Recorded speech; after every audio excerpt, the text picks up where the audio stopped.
Good afternoon, everyone. This is Pastor Jared here to give you an update about our Christmas Eve service this year.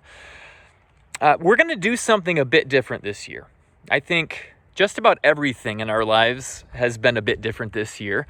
But just because something is different doesn't make it bad. It doesn't mean that it's a burden. Different actually can be a gift to us.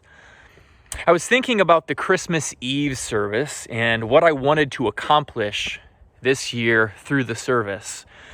Usually we go through the passages early on in the Gospel of Matthew and also the Gospel of Luke and reflect together on the Christmas story and remember the incarnation together. But this year I want to do something a little bit different. I want to minister to a certain group of people with this service, and I planned it for this purpose. I want this service to help those who are low. What I mean by that is those who feel very acutely the darkness of the world this year. For those who feel alone. For those who feel their sin and their own brokenness. For those particularly who feel weary, like they can't go on anymore. And for those who feel as though they're wandering in the world and that they don't know where to go. This year's service is called A Light in the Darkness. It's right for us first and foremost to remember that Jesus came into the world to save sinners just like us. I mean, we heard that last Sunday. This is certainly and undoubtedly why he came. But he also came for even more than that. God is always more than what we think or imagine him to be. Jesus came to be a light in the darkness. He is an ever-present help with us when we feel alone and forgotten. He is the healer of our sinful condition and the brokenness that still remains in us.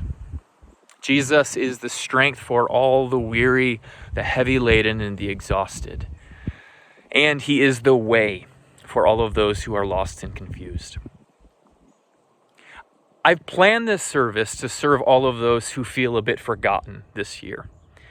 Now, you may not be aware of this, and that's okay, but there are many people in our church family who have been watching our online services since March due to their own health concerns or health concerns of those that they love and care for. They haven't been to church, some of them, for nearly 9 months. They haven't gotten to join us for any services due to their concerns. And really, this service is going to be a benefit for anyone who comes, but I really believe this will be a special benefit for these individuals. Now, as I said, life is a little different now. Due to social distancing protocols that we really believe are wise to heed as a church, we're only going to have the capacity for 250 individuals in the service. That's right, 250 individuals, and yes, our church is larger than 250 people. Usually for the Christmas Eve service, we have anywhere from 400 to 500 people join us in our sanctuary at one time. And this year is going to look a little different. And so I want to ask two things from you for this Christmas Eve service. Okay, the first one is very simple. I want you to register your family for this service. Earlier on in the summer, we had people register for our Sunday morning gatherings. And just for this service, I want us to register because we have to stay under that 250 person cap. Be willing to help your family members if they have difficulty, or maybe you just register the number of attendees that will come with you, including some of your loved ones. That'd be great. If you have difficulty, contact the church office and we would be glad to help you. That's the first thing. That's the easy one. The second one may be a bit harder for some of you.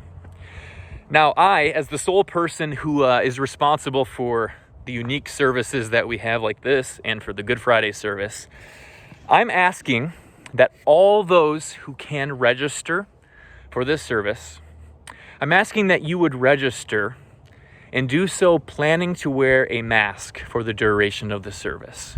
And here's why. It's not because I am for liberal control of our government or anything like that. It's much, much more simple. I don't want anyone who feels alone and weary this Christmas season to be afraid or to be reluctant to join us for this service due to their own concerns of COVID.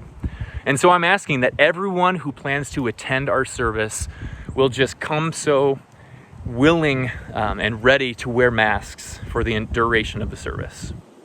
Now, I know in saying that, I wish maybe I don't say masks. Maybe I say like fun face decorations or something that doesn't sound so loaded. I know that.